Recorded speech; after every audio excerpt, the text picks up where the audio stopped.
Good morning. We'll go ahead and call the meeting to order. It's 10:01 a.m. I'm sharing again.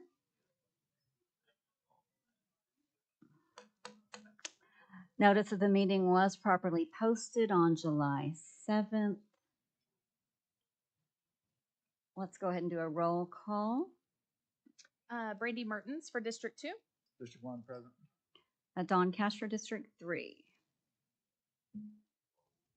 And next up, we have approval of the minutes. We still need to approve from 2 weeks ago and then last week's minutes. I make a motion to approve the minutes for the July 5th meeting. Second. There's been a motion second. All in favor, aye. Aye. I did not. I'm going to abstain. I'll go ahead and move those.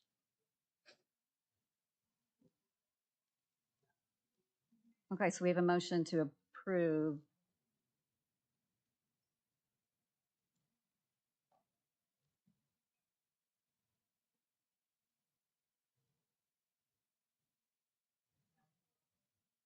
Yeah, I'll move July 5. No, mine combine them, Sharon.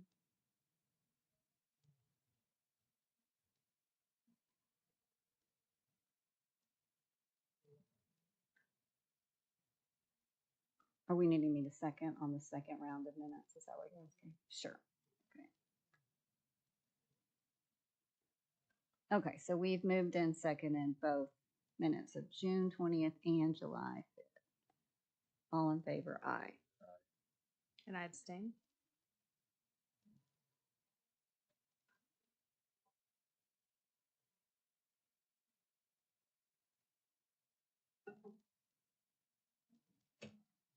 Okay. First up, item 2, we have discussion and possible action regarding relocation of the 4th floor assessor's employees to the 3rd floor of the annex building, and the associated schedule, floor plan, and identification of possible funding sources. Mr. Trumbo? Yes, you discussed this a little bit last week and asked for additional information. So I met with the assessor's office, and their preference is to bring their 4th floor employees down to the 3rd floor. And there was a site plan attached to your agenda. showing where they might locate those employees. There was a couple of open spaces they were going to turn into offices, plus the MIS area. Using, some costs from our recent sixth floor project and stuff, kind of projecting that to be about $1.2 million. That's not from a contractor, that's just a planning estimate. And, going back to the $9.8 million project that couldn't happen. And it seems like we're now trying to break that project up into its pieces. The board will vote tomorrow to maybe move 3.5 million of that to the district attorney's effort in the ICB. That's a pretty good chunk of money out of that wasn't contemplated before. So there won't be enough money left in the 9.8 to do the court clerk and the assessor and the MIS. So you will be looking for new funds if you want to do some of these projects. And I don't know if this qualifies for ARPA by itself. That's a question for Accenture. If it does, it could be considered that way. Or you might be looking for general fund dollars to fund such a project if you want this project to happen. If you do it through the general fund, we usually put it in our capital list that we talk about in infrastructure every month, or it could go in an ARPA list. So that's kind of your pointed decision for this item. And I'm just going to ask, and you may not know, my understanding was Accenture had looked at this at one point, maybe not in this cabined off piece. Do you know? Well, they had submitted a project very early on for their own standalone project on their floor. Accenture did look at that. Speak to that a little if you want, Stacy. Accenture's here. I guess on the screen they can speak to that. Danielle, will you please? Yeah, absolutely. So the assessor originally did submit a request for a remodel, and in theory, similar to how the other projects have been previously approved or archived, had the project moved forward, we would have worked with them to determine eligibility based on the social distancing capabilities, what size of flooring they would be moving from and to, and if that would be an increase in space per person. The project was archived in January of this year, which I recognize as before some of the members of this board were present. But at that time, due to the way that the archiving process had been going on for the past year and a half or so, once a project was archived, we typically were not working back through the process of trying to understand whether or not it would be an eligible use of funds, because at that time the board indicated there wasn't a will to move forward. Obviously, as the remodel conversations have been ongoing, this has come back up as something to be discussed.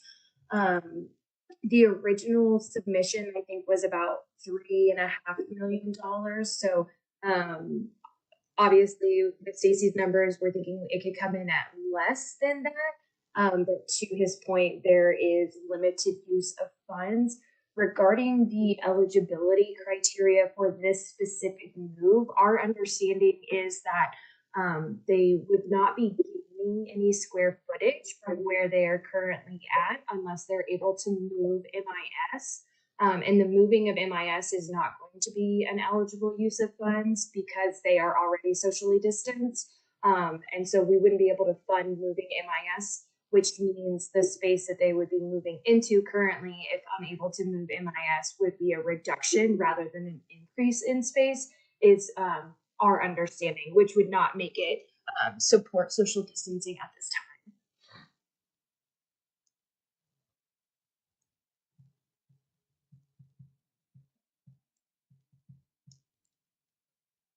Any other questions?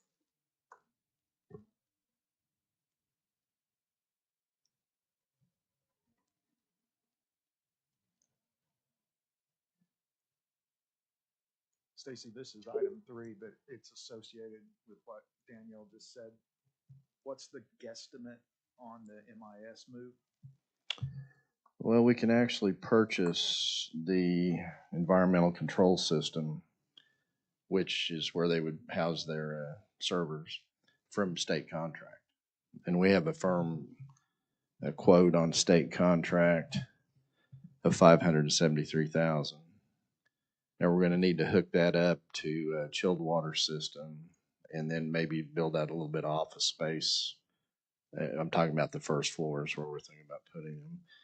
So maybe around 800,000. First guess, without a contractor, but not a bad one since a lot of it's funded by state contract.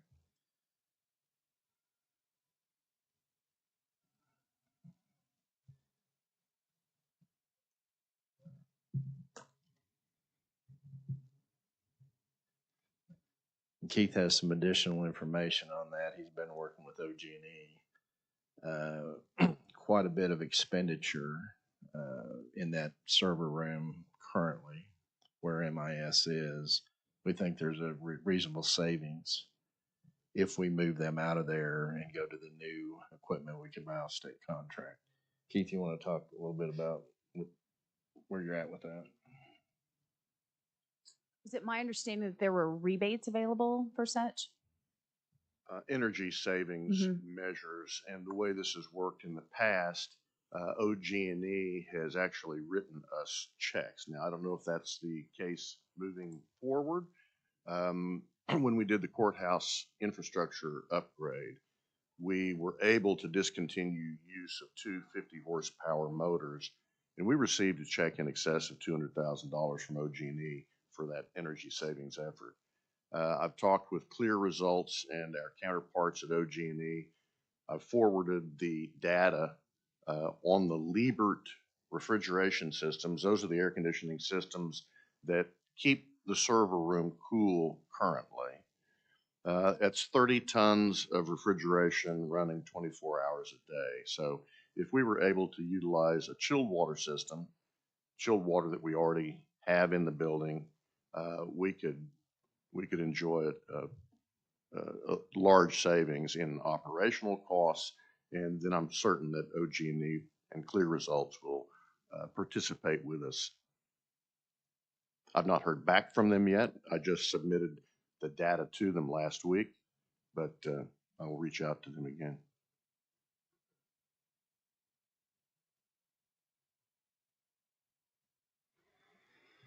So I believe I heard Daniel say this would not qualify for ARPA monies. So it would be general fund monies, but OG&E might offset some of that cost. So.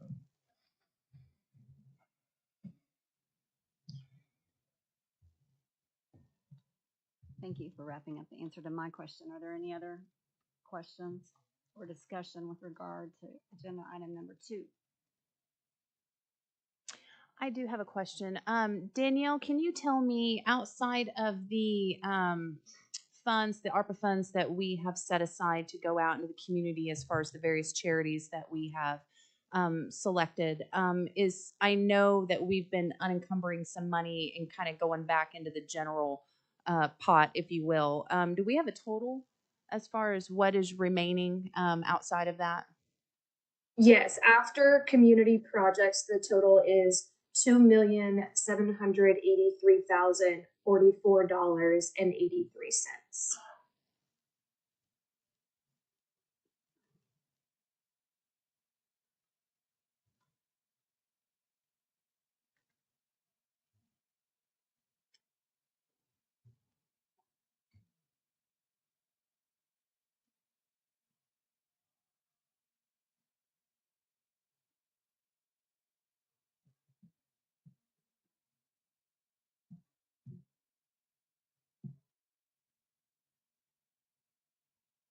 Okay, any other discussion or questions with regard to item number 2?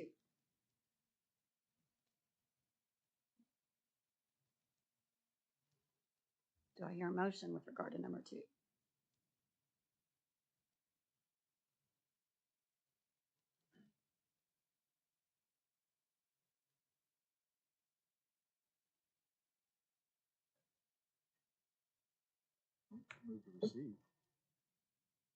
Second. There's been a motion to receive the report on number 2. It's been seconded. All in favor? Aye. Aye.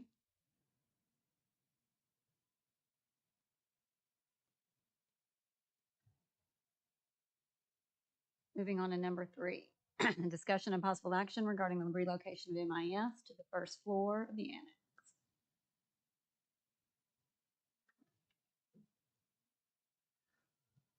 I think we just basically gave you all the information on that.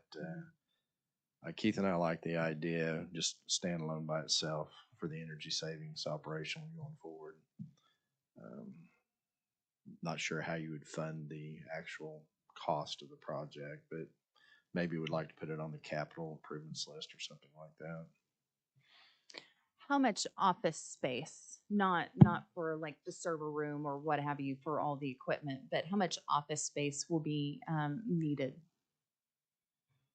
You guys know how many square foot of office you're using up there on 3 versus server room? The office space versus server room on 3.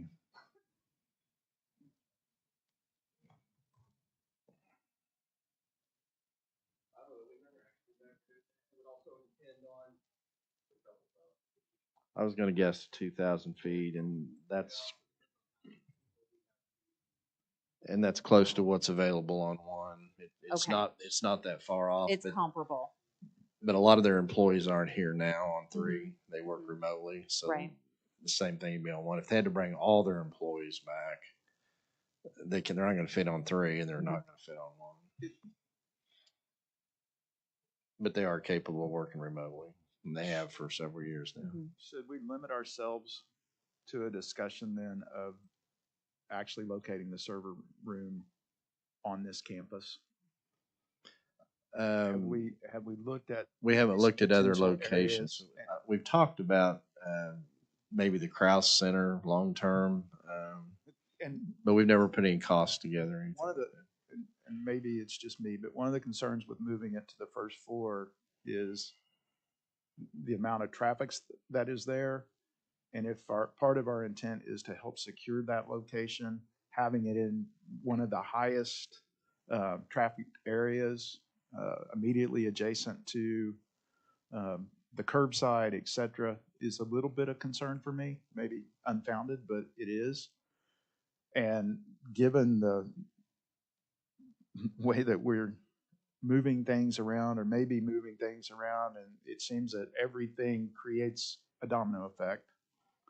And the space that could be saved in this building could be utilized to accommodate some of those other moves, either permanent or temporary. And with the way they can work, I don't think they would need, and we'd need to ask them for certain, a large office space where they could just assign people here to be on site, to address any on-site needs, but work remotely from another location, or as they're doing now. So I'll let them answer that, but that's a good question.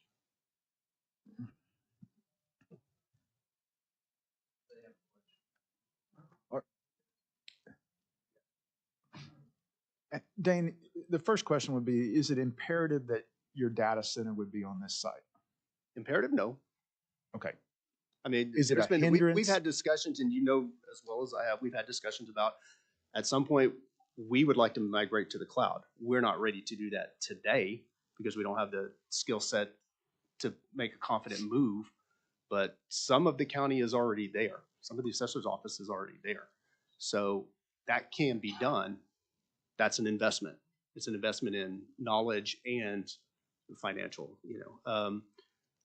there was talk, I mean, I'm sure you remember this, there was talk of moving us to Krause back in 2014 when Harmon was here.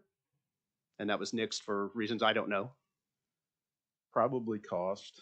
Possibly, yeah, possibly cost. There was talking about moving our entire department using the second floor for office space. We did a tour of it, putting the data center in the basement. Can it be done? Sure. I mean, State Fiber is already there. OMS was already in the building because the Department of Wildlife was there at one time. Cox is already there today because the Sheriff's Office is there today. And so we've got phone system in, Cox Fiber there. as well, which is exactly what we have in here. In terms of security, that'd be pretty secure, wouldn't it, with the sheriff's office there? One would think. Okay, and so the discussion that we were having earlier about the rebates and moving the equipment, that would hold true wherever we go, right? In I would terms of think the so. Yeah. Equipment installation? Sure, Okay. because what we've looked at from a hardware point of view to keep everything, when I say on-site, I mean within our control here, not necessarily here physically. The Vertiv solution is what we want. If we've got to do this, Rich and I are probably going to stand pretty firm that we want the Vertiv solution. It's an easy data center in a box scenario. All we need is a room built to the correct dimensions. They come in and they take care of everything. Yeah, it's a little pricey, and that's state contract pricing. Stace, what'd you say? I'm sorry. The pricing for Vertiv is state contract. So it's easy. It's nothing to bid. It is an easy buy. It's also expandable should we ever need to expand. I don't think we'll probably ever need to expand because we're talking about moving to the cloud. Well, and that was going to be my point, and I just have no technical expertise. No, that's okay. Yeah.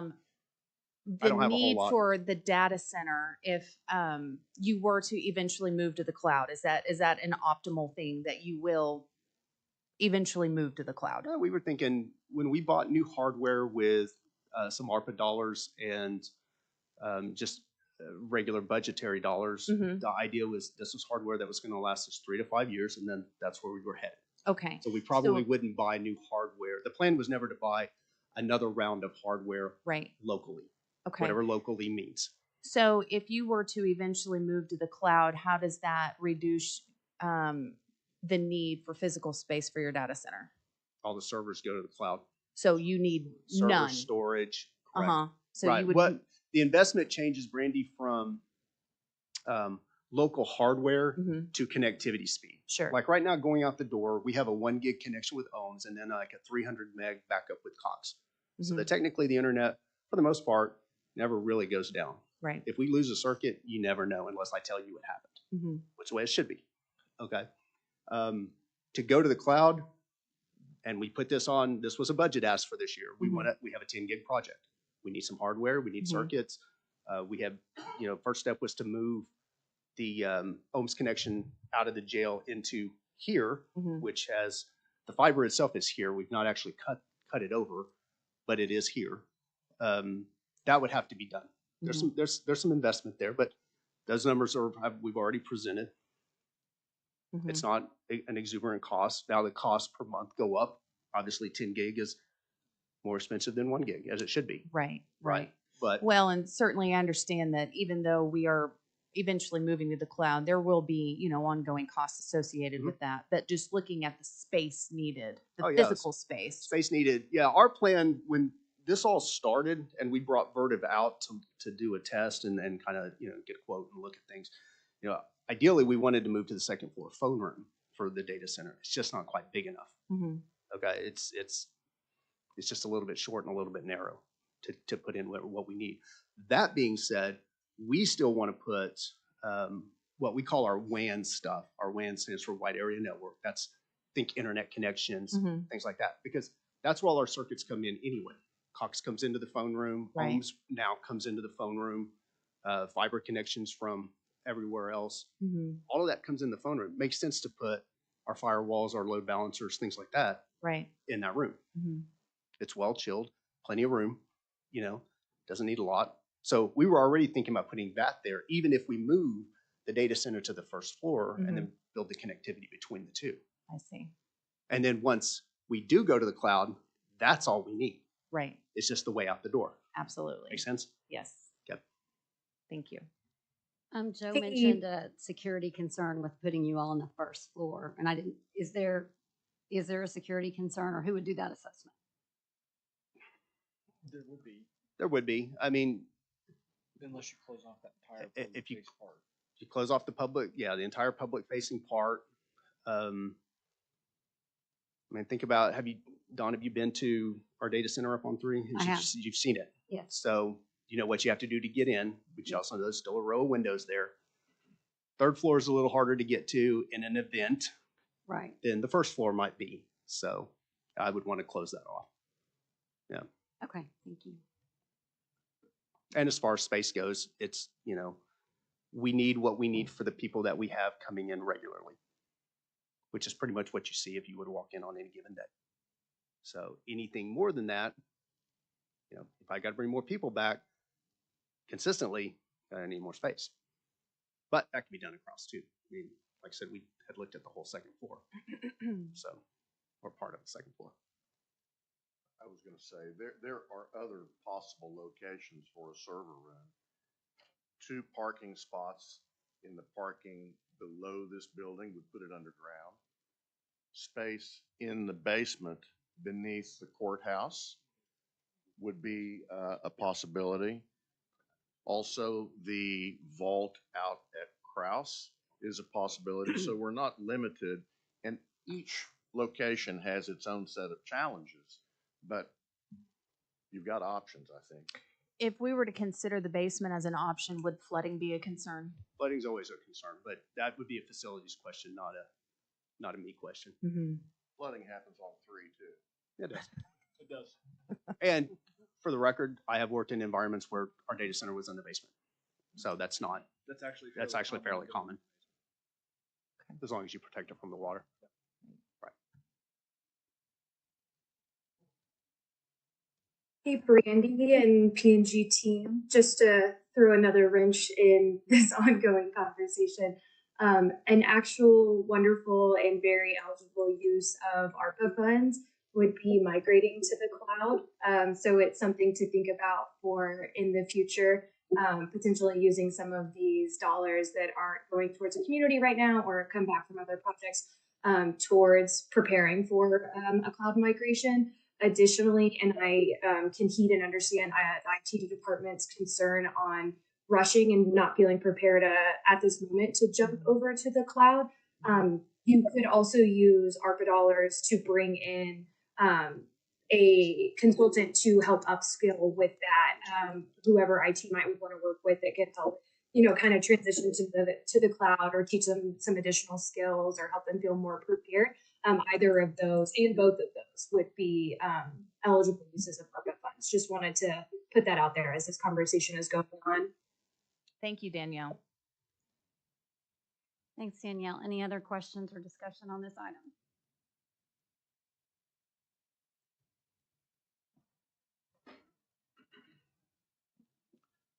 Do you hear any motions with regard to number 3? Motion to receive report. Second. We have a motion and a second. All in favor, say aye. Aye.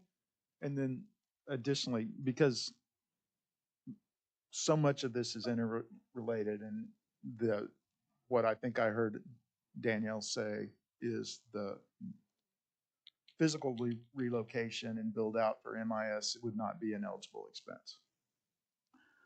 I would like to see, and you guys said you had previously provided, what those costs to migrate to the cloud is, what that timeline is, how quick. It doesn't seem real feasible to build out a new data center if we're going to get there. But all of this, taking care of you and addressing that problem, is the first step in being able to get to potentially trying to help the assessor and then trying to help. And we have a limited amount of money. And what I'm hearing is there might be a desire or at least consideration of taking some of the money that's still available to do some of this. But I think our office, at least at this point in time, has been pretty clear. We need to live within the means that's been dedicated to these projects or this project already, and that's $10 million. I mean, we've got less than 5 out into the community. So, and our goal has been to get more into the community. But I would like to see some numbers and how that might work. And then going off-site, if you go to Kraus, do you have to have the Taj Mahal? Can you use the space as existing? That type of conversation. There's also a building that's sitting vacant in Spencer, the substation. It has a vault. And it probably has connectivity, although I'm not for certain what level. But there may be some options. And then that would free up some space on one to use as swing space as well. So that's kind of what I'd like to see on this. Okay, we've had a motion and a second. I believe we've all said aye. Moving to agenda item number 4, discussion and possible action regarding an update related to Shine. Grant? Morning. Good morning. The only thing to update is I sent just shortly ago the completed rough draft to the DA's office, so obviously they'll need as much time as they need to take a look, and I'm assuming then come back to here for further discussion. So that's where we're at. That's all I got for today. All right, motion received. Second. All in favor, aye? Aye. Thank you, Grant. Oh, sorry. Yep.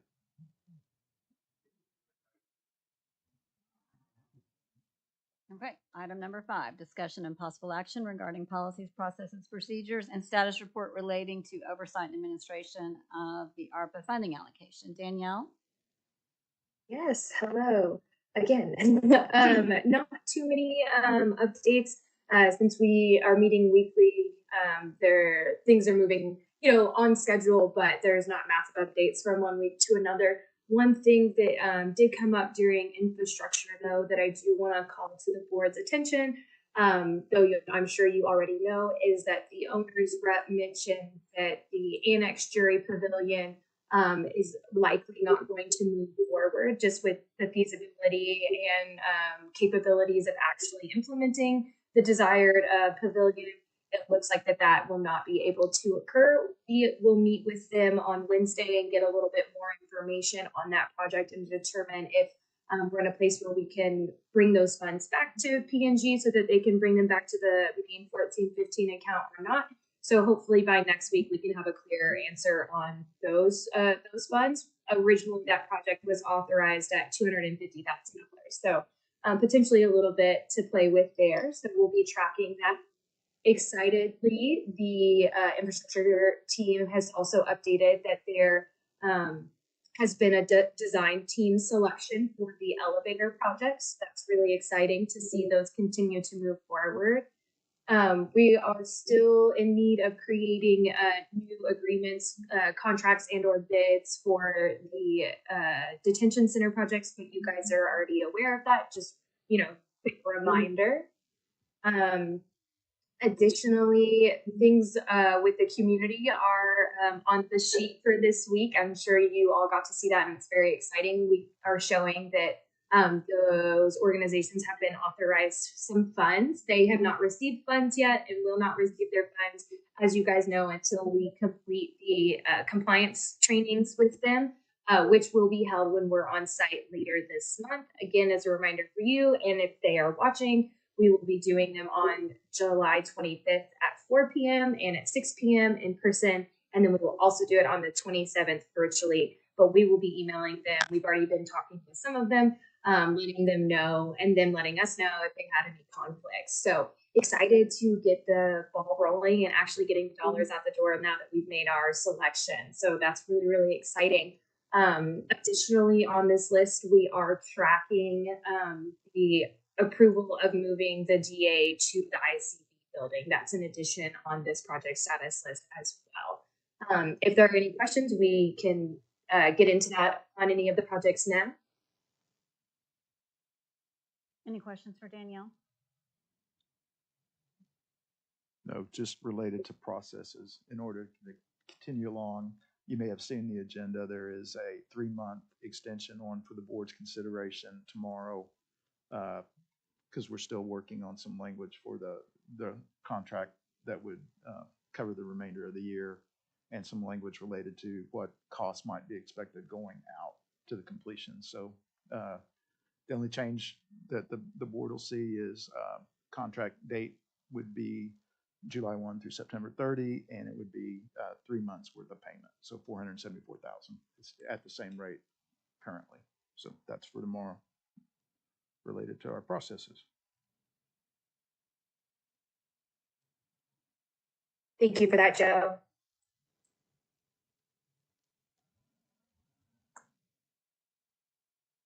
Thank you. Any other questions or discussion with regard to number 5? Motion to receive report? Second. Motion and second, all in favor? Aye. Aye. Moving on. Number 6, discussion and possible action regarding the relocation of the court clerk's office and operations from the 4th to the 5th floor of the annex.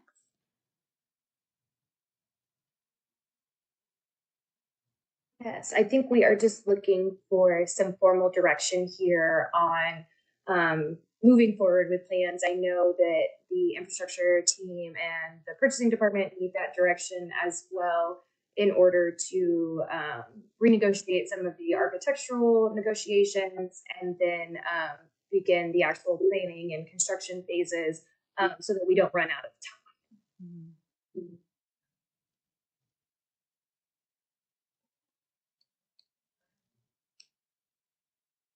Okay, are there any questions or discussion with regard to item number 6?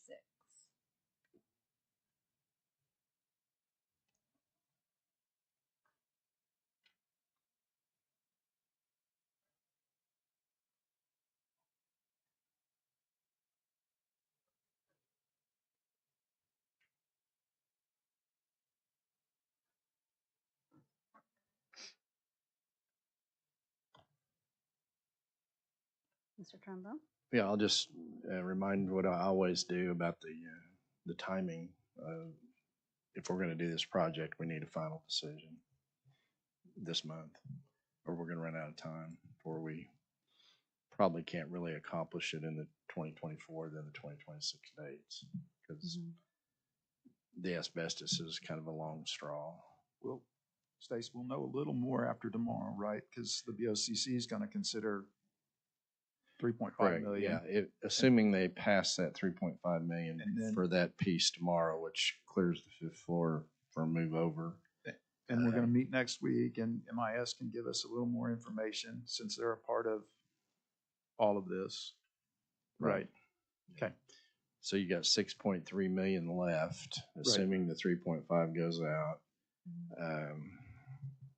But timing is getting really critical.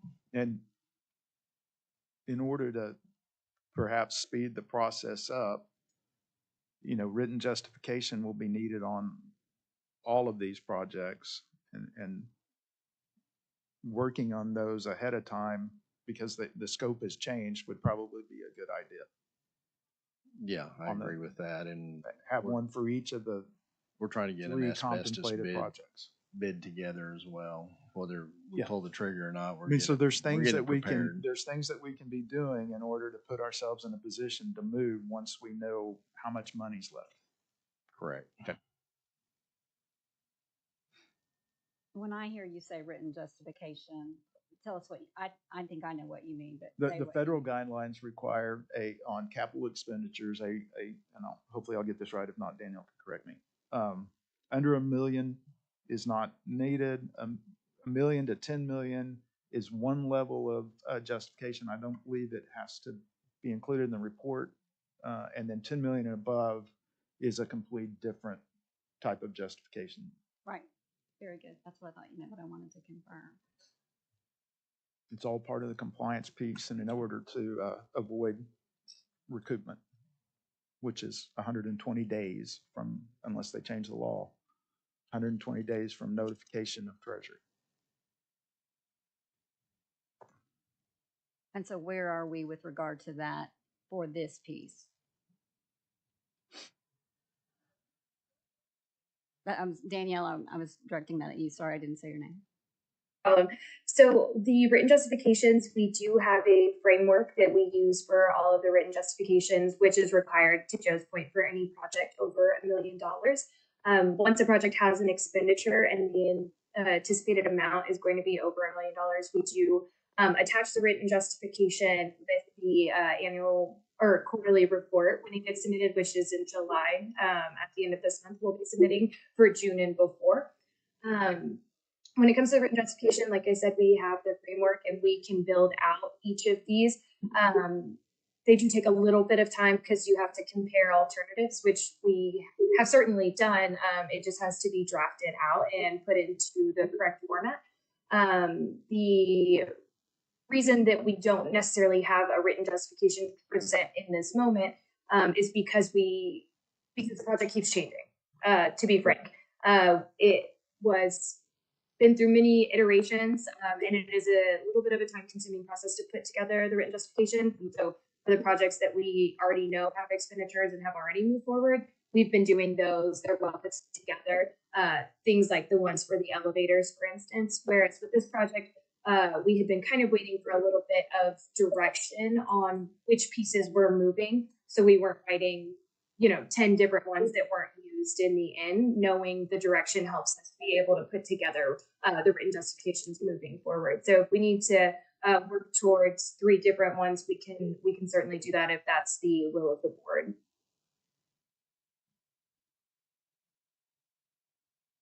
Okay, thank you. Please. Danielle, I asked this question out of ignorance. I must have forgot something. The 9.8 million was approved for the social distancing remodel for the court clerk's office, correct?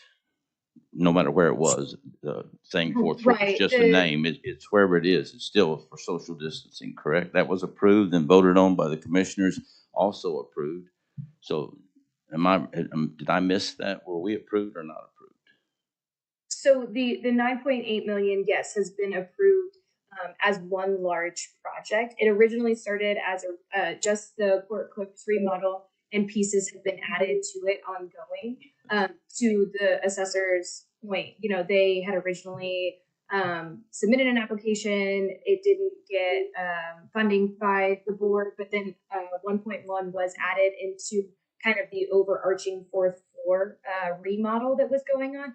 That's part of why we are asking the board to reauthorize each of these projects individually, because it has gotten a little confusing for each of the departments trying to understand who is being encapsulated in these changes and who is not.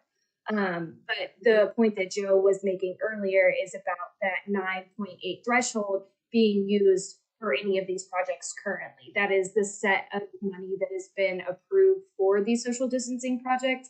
And certainly don't want to leave anybody out, but it is that amount that we are looking at. And with the approval of the DA's office moving to ICB, the way that was passed was that 3.5 million came from that 9.8. Once again, the 9.8 was approved for the social distancing with nothing else tied to it, just the social distancing of the court clerk's office. Then other things were added. Then the commissioners got together and papered it up after the fact. And my question here is, we're moving the DA's office. We approved that, but there's no reason, nor would this project work, that money, that 3-some million would work if we're not moving to 5. Why would you move the DA if we're not moving to 5? And I mean, it seems like we went the right way. We're social distancing. We have over 100 people in the busiest office in the building on the 4th floor. We have many, many customers that are 3 foot apart, 2 foot apart. That's why you granted the 9.8 million. Now then, So, commissioners approved Danny it. and Deputy Commissioners, is the intent for us to write additional written justifications for 3 alternative projects of the 6.3 million remaining? So will the commissioners have to get together and unapprove that? 6.3. Yeah, of the 6.3 remaining, is the will for us to write some additional written justifications for alternative projects? Okay, once again, I'm guess I'm getting Or lost. do we Like I have said, next step? I I'm lead just getting ignorance here. clarity on what or if anything you need from The us. 9.8 was approved for social distancing. Now you're saying you have to reapprove it for the same social distancing. The 6, now we've lowered the amount to 6 million, and you're gonna have to reapprove it. Is that correct? Am I missing something here? Jamie, have you already done the justification draft for one, and you're asking, would you ask your question again, please? Go ahead. I'm confused. Maybe like Mr. Warren.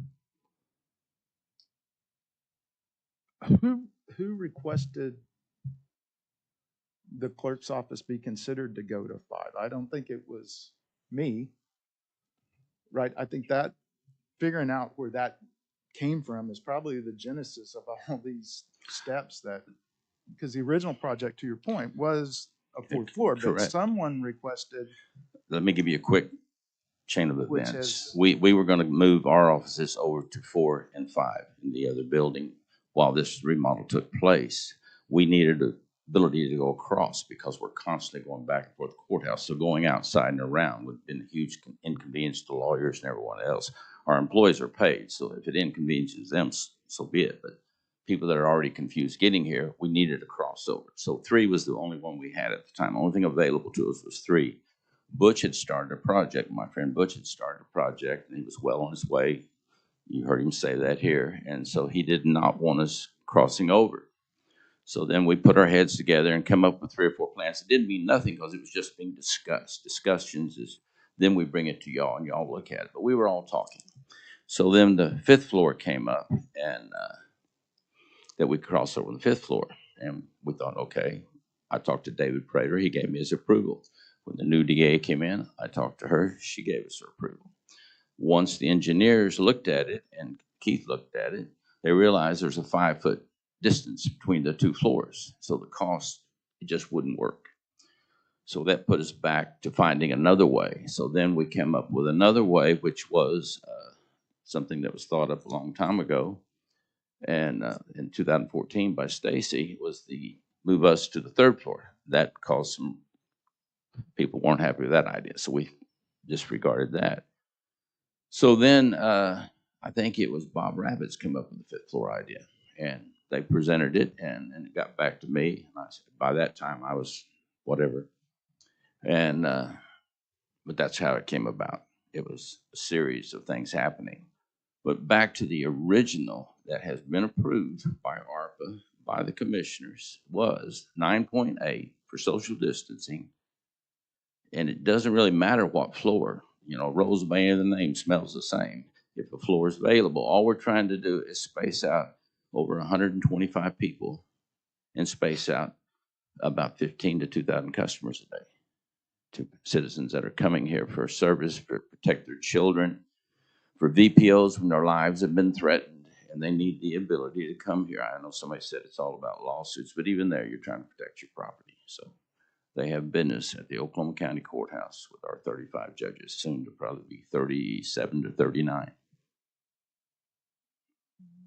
So my question, once again, I'd like to have an answer. 9.8 was approved by ARPA, was approved by the commissioners, and then everybody got in there and started, and I understand, everybody has to take care of their own.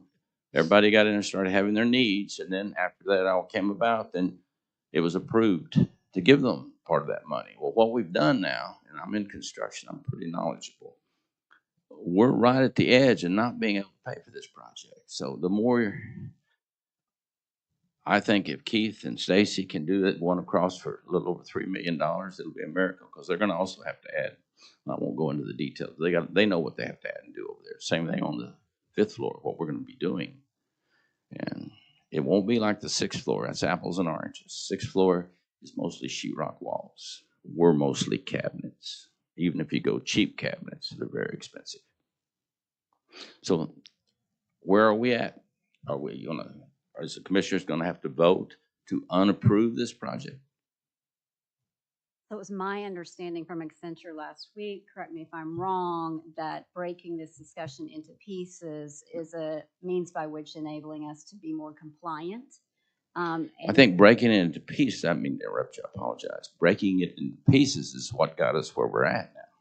Is by breaking all this up in the very beginning. If we'd left it, the social distancing of the court clerk's floor, or whichever floor you put him on, then it was a go project. I understand exactly what they're saying, and they're absolutely correct. Now we've broken it up. We've taken it and chopped it up to a bunch of projects, which we probably don't have the money to do now with the money that's there for us. We've broke it up into 4 or 5 projects. Therefore, they have to go back and relook at it because we've changed what they approved. They approved social distancing of the court clerk's office. All the rest of this is after. So that's why they got to go back. I think maybe I'm speaking out of turn because I'm not part of their company, but reading everything and looking at it all, it seems like the reason it has to go back. It's for that very reason that we've chopped it up.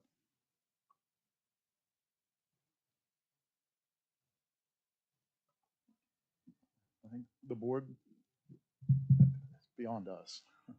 I don't have an answer. Any of you have an answer?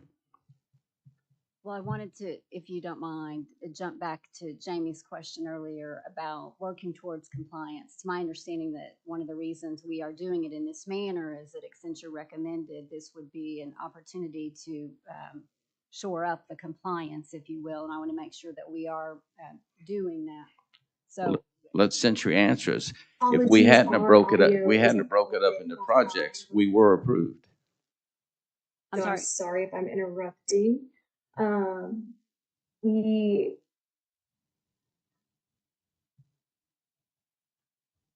Danielle, did you want to give an answer there? She's got a little bit of a lag time, she said.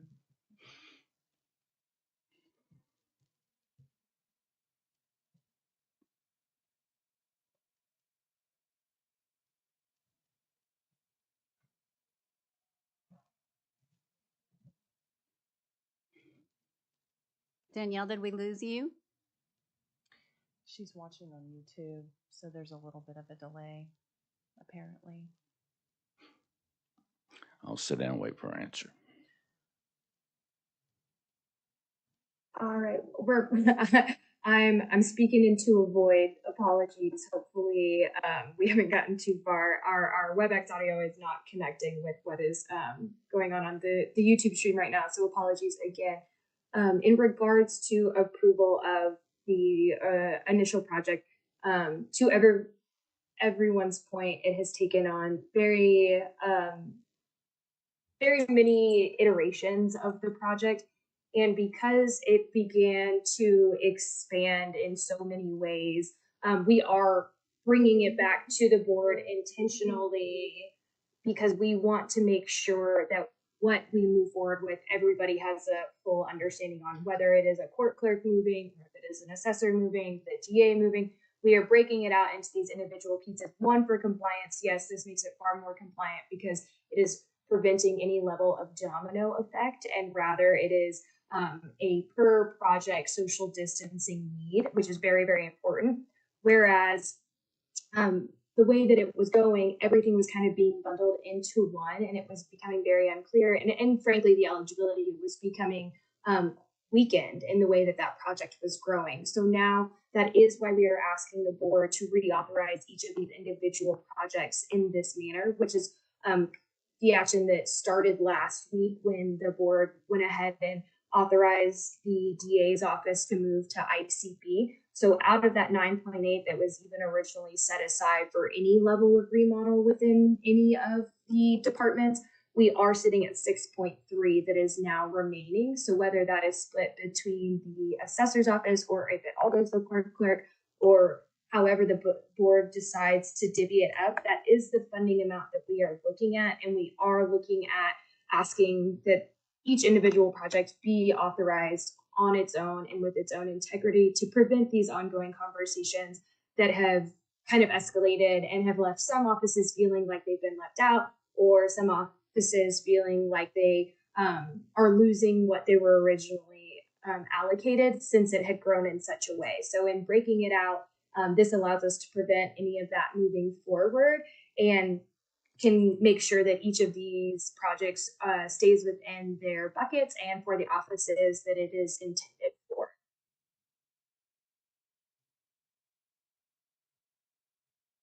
Okay, so to that end, though, I thought I heard Jamie ask a question about, and I don't know if she is still on, but about written justification. Let's just keep this to item number 6, relocation of the court clerk's office. And was the question, should we be preparing compliance documents, assuming that goes forward? Is that what the ask was?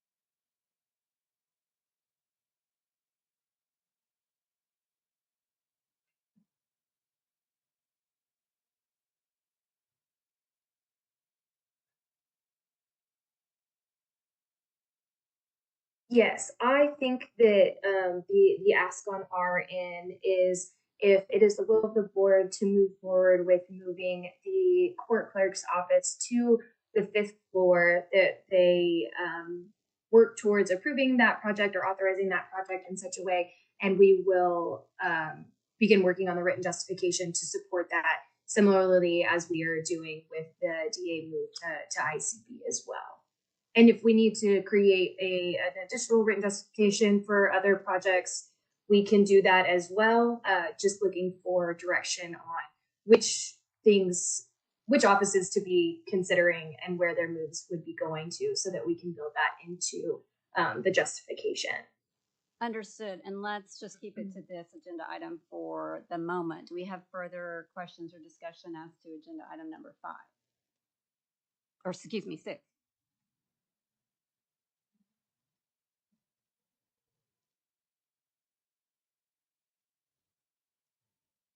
Did we already receive?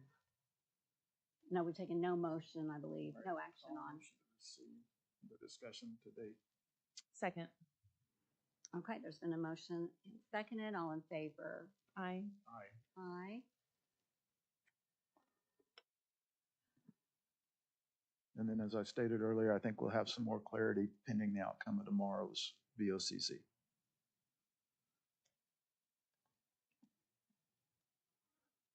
Just my opinion. Very good. Do we have any citizen participation?